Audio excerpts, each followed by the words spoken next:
This bike, the new Ducati DesertX 2026, disappointed me at first, and then it absolutely blew me away.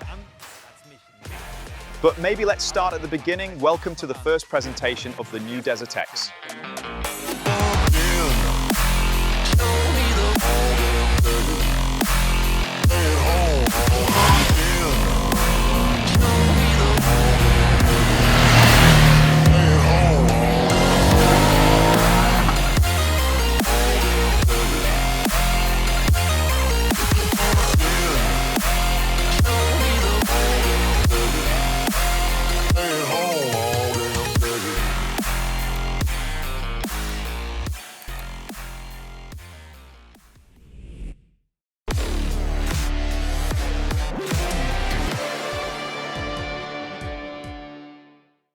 Hola and service from the southeast of Spain, near Almeria. This is where Ducati has invited us for the first presentation for a riding day with the brand new DesertX. We covered a good 190 kilometers today, both on and off paved roads. A wild mix in this dreamlike region here in Spain.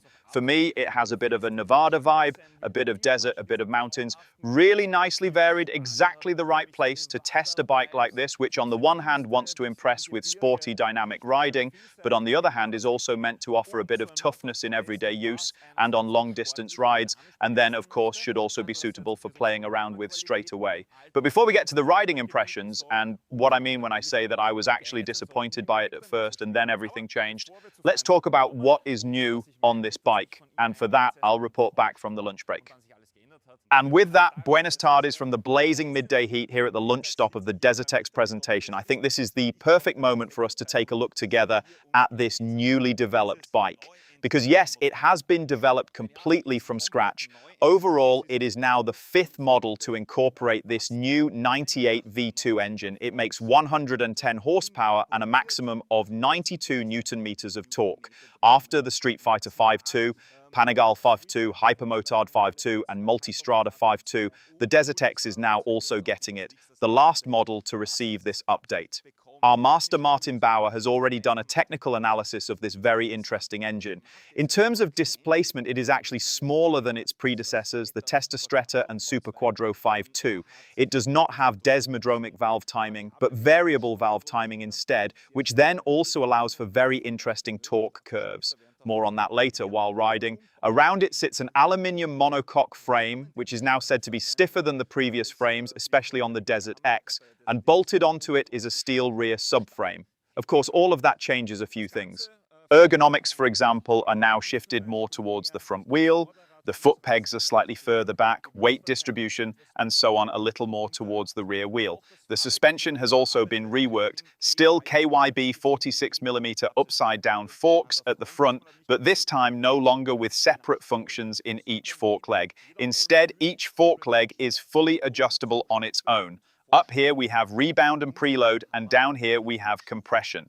At the same time, the shock is of course also fully adjustable. It has a nice convenient hand wheel here for preload and an interesting technical solution for the linkage because it is not mounted from below in the usual way for reasons of robustness, as Ducati says.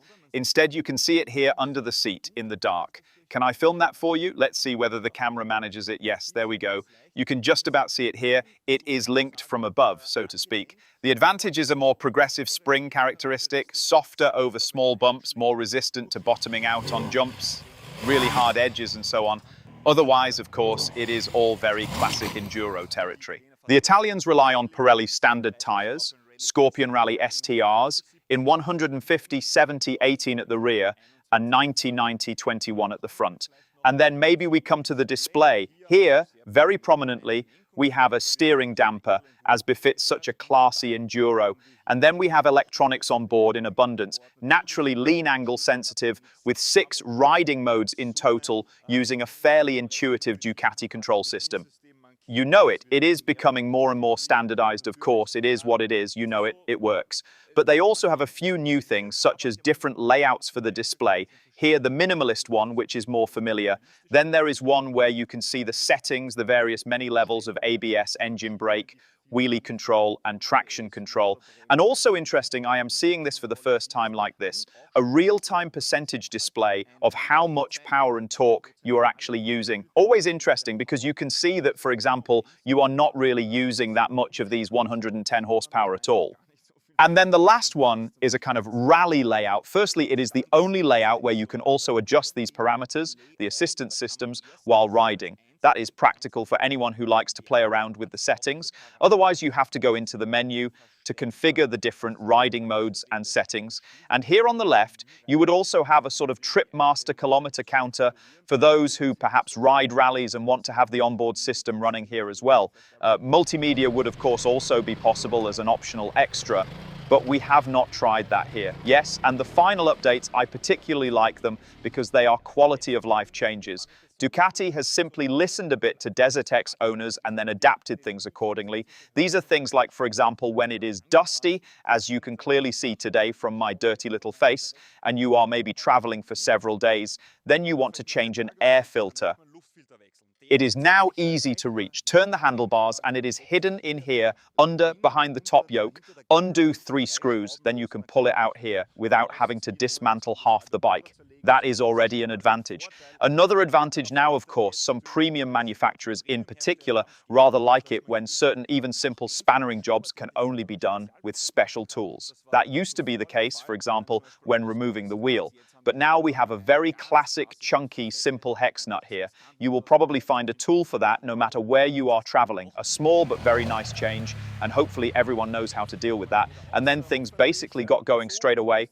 We started off relaxed, leaving the hotel grounds through a few villages, a short stretch of motorway, and I immediately noticed a bigger difference there, namely the Testa engine. I really liked that engine, this V2 that used to beat away in the DesertX, but down low, it was not exactly the smoothest character. You noticed that especially in everyday riding at these very low speeds, maybe up to stop-and-go traffic, the clutch used to be heavier as well, and that made everyday situations a bit tiresome. That has definitely changed now with the 98 V2. It is much more refined low down. From 2,000 revs, it already responds really cleanly to the throttle. Because of that, you can also ride it at lower revs. Deluxe chain slap, as could sometimes happen with the Testa, is no longer the case here. Otherwise, seat height is 880 millimeters. I will quickly swing myself into the saddle. For my 1.85 m, no big challenge. Anyone who is perhaps a little shorter, there is a seat that is 20 millimeters lower, and also another reduction in height by 20 millimeters if you take the kit for the suspension, so the lowering kit. Likewise, anyone who is really tall and says, hey, this knee angle is too sharp for me, you can also get a seat that is 20 millimeters higher in the accessories range. But otherwise, yes, the engine is already refined. Things get going in a relaxed way. Clutch control as well. With the Testa, it was still quite stiff. Now there is a hydraulic clutch on here. And for such a powerful engine, it is relatively light to operate, very pleasant, very easy to modulate. And so we just glide along for a while. The quick shifter also works very well, in my opinion, at these very low speeds. And yes, I do not really want to go on too much about this relaxed riding. It works, but the heart of the DesertX, well, mine at least, beats more for the more dynamic areas of use.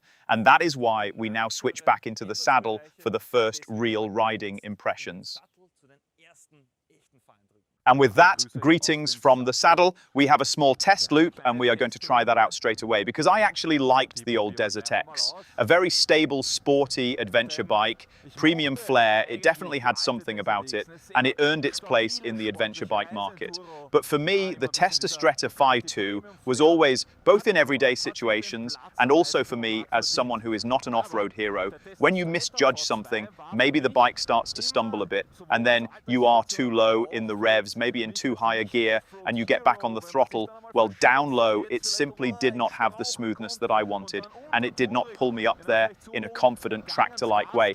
And that is different now. With the 98 V2, you simply notice it, a bit of slow riding at 3,000 revs. There is no jerking, no twitching. It takes the throttle really cleanly. from roughly 2,000 revs, and from 3,000 we already have, believe it or not, 70% of the maximum torque of 92 Newton meters available.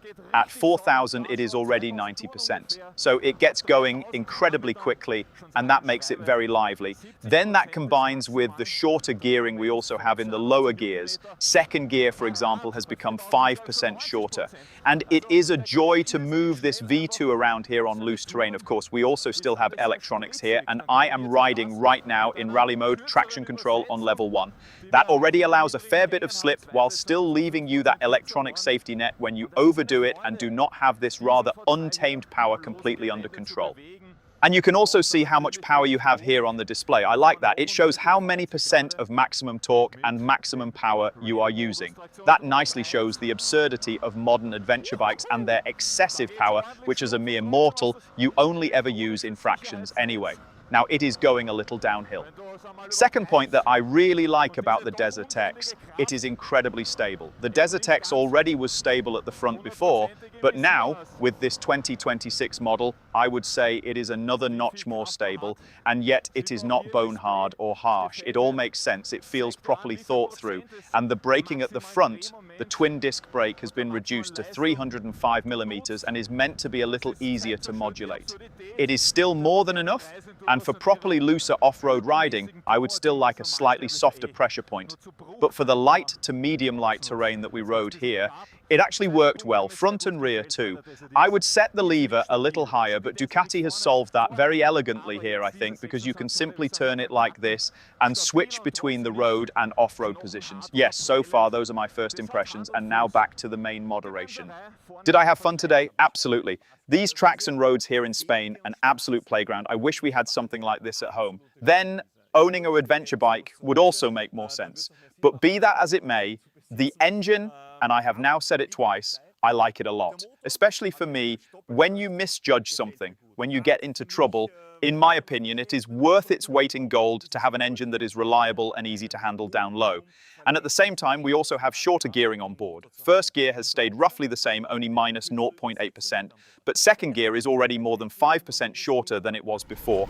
And the result is that this engine, as it already showed in the saddle, is beautifully lively. So refined and lively at the same time. I think that is the sweet spot.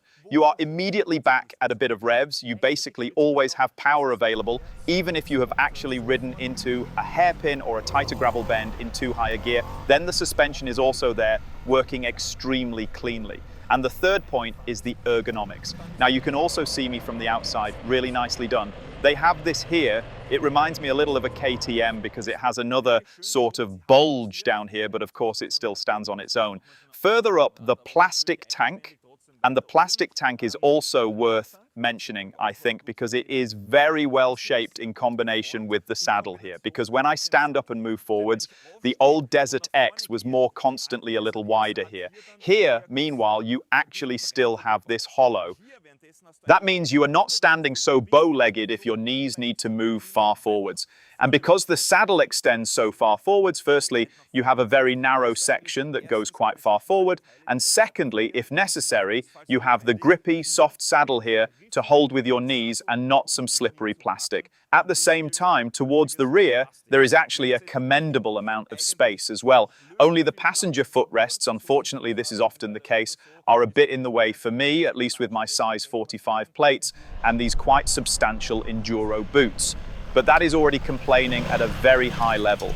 Otherwise, the riding was not overly demanding, but here and there were a few softer sections, a slightly dried out riverbed with a bit of sand, sometimes a bit coarser too, and the dust was really nasty with so many riders. At times it was basically blind flying, and yet I actually moved over these tracks very confidently, simply because the DesertX, in terms of engine, suspension, electronics such as the quick shifter and also the traction control setup, with an incredible number of levels and incredible detail in how it can be adjusted to your own needs, gives you a lot to work with. And also, for example, the footage you perhaps see of me with decorative little turns, that was the very first thing we did today. So when you arrive on the handlebars a bit sideways, I am not that good at it anyway, but the footage today is probably especially undignified because I had not yet developed any feel for the bike at all. so maybe we had better show Ducati's factory footage instead. And they said that even those huge drifts you see the rider doing there were done with traction control on level 1. That means it really does allow a lot of slip, a lot of playing around, but you still have a bit of a safety net. So here too, the electronics are once again at a very high level with well-matched ergonomics. This package allows me to steer the bike very confidently and effortlessly through the gravel bends, nicely through these foot pegs as well, which are properly wide enough for me. It all simply makes sense. But of course, the adventure bike is not only about playing in the dirt. Let's switch back into the saddle, and this time on-road. So, welcome to the saddle of the DesertX 2026 on a route that is not exactly undemanding, because there is loose chippings, uneven tarmac, not exactly undemanding for me while I am also trying to talk at the same time, and not exactly undemanding for the DesertX either. But it is a joy. First of all, the suspension really deserves praise. Super stable, even now on this not-so-great surface. It soaks up bumps while leaned over, does not get unsettled, but still does not feel harsh. So what I already liked off-road is also there on tarmac. A wonderful balance, and at least in solo riding for me, perfectly set up. The engine also has, firstly, a lovely sound. I will even briefly shut up the next time I open the throttle, maybe just here for a moment. Wonderful, that aggressive intake noise coming out of the airbox. I really like that. The braking here is also nicely controlled, not too soft.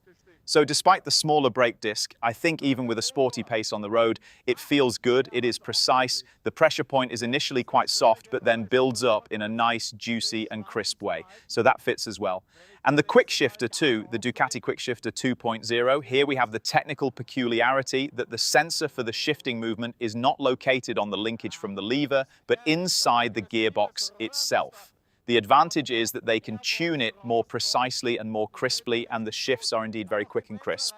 The disadvantage, at least the way it is solved here, is that you need a little more force than on some competing products to trigger the shift. And if you are a bit imprecise, which can happen with chunky enduro boots, and you are lightly resting on the gear lever or touching it, then the ignition gets cut. A few colleagues already thought, hey, it is not running quite smoothly. There is an ignition misfire. No, most of the time it was actually just because they were standing on the lever. You have to pay a bit of attention to that.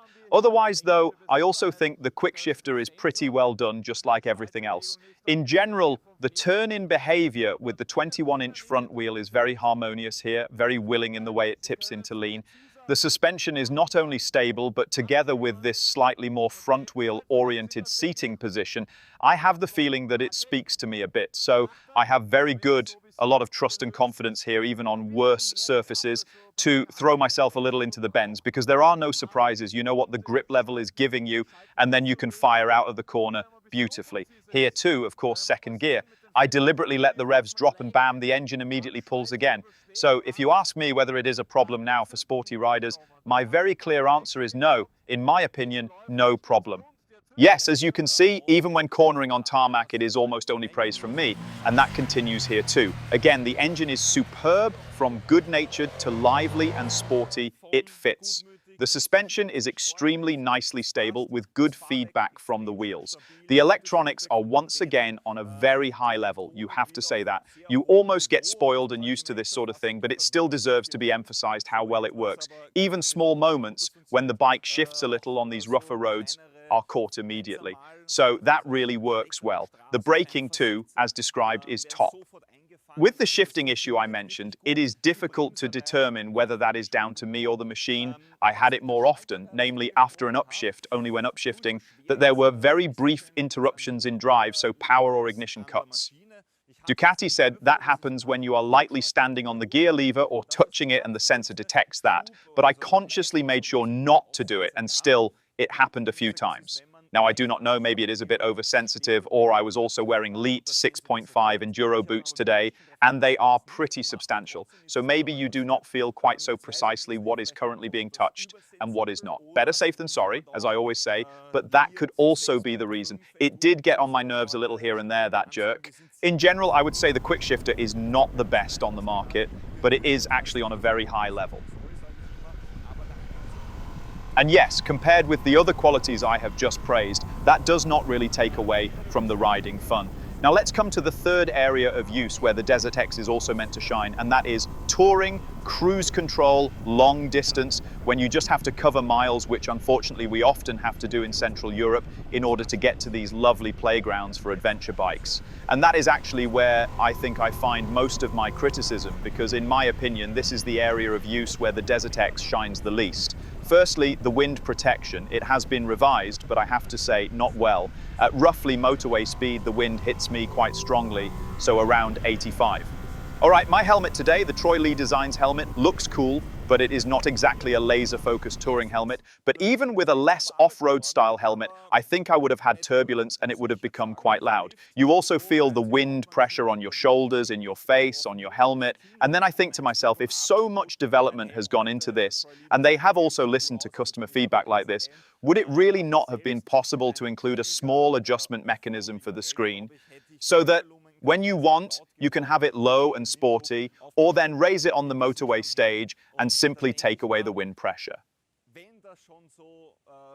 That would have been nice, especially on the Multistrada. I think they have, in some cases, the best one-handed adjustment mechanism on the market, and now here there is nothing at all. I simply find that a bit of a shame.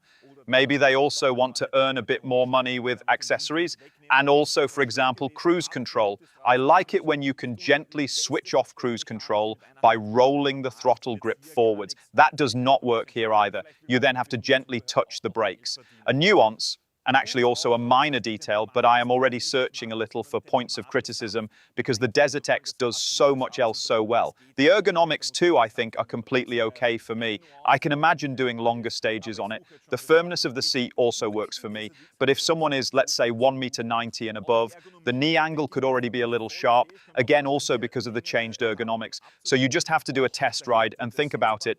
Do I maybe have problems with my knees? How much do I value a more relaxed knee angle?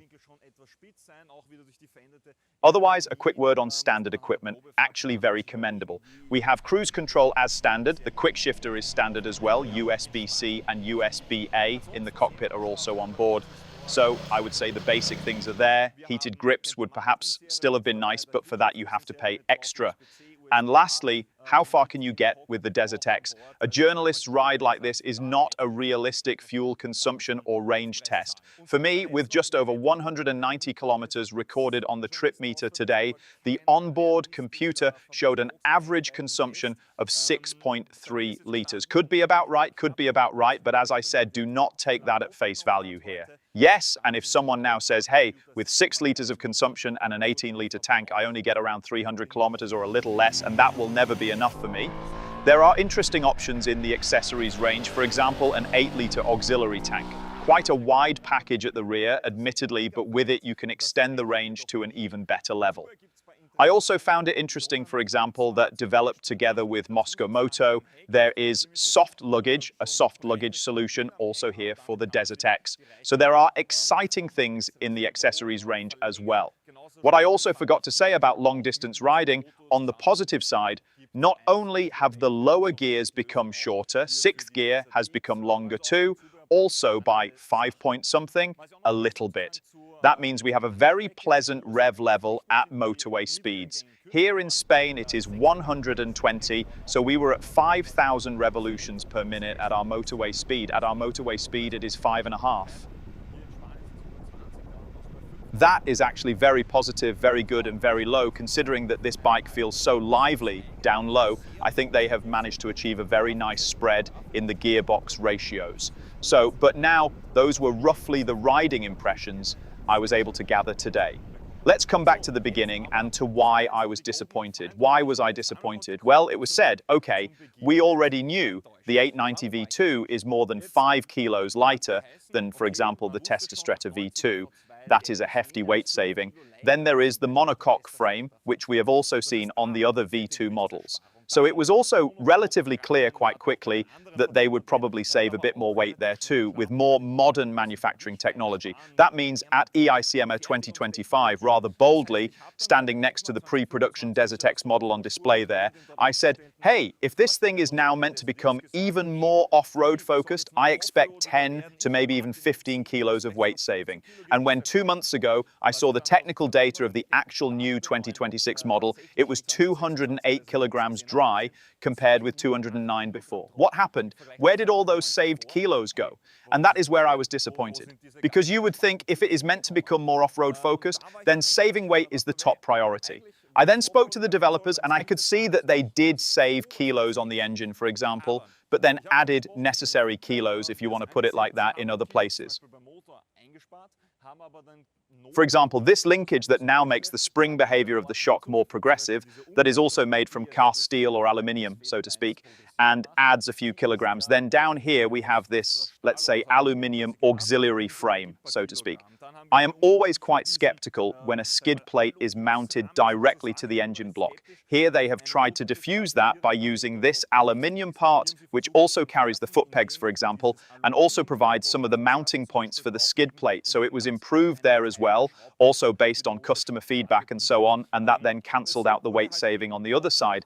But overall, I think you have seen it from these riding impressions now. It is mostly positive. So overall, I think it is a very well-rounded package, and then also at a very interesting, still interesting price, you have to say, because normally, of course, when there is a new development, that costs a fortune. So I also expected the new DesertX to become significantly more expensive than the old one.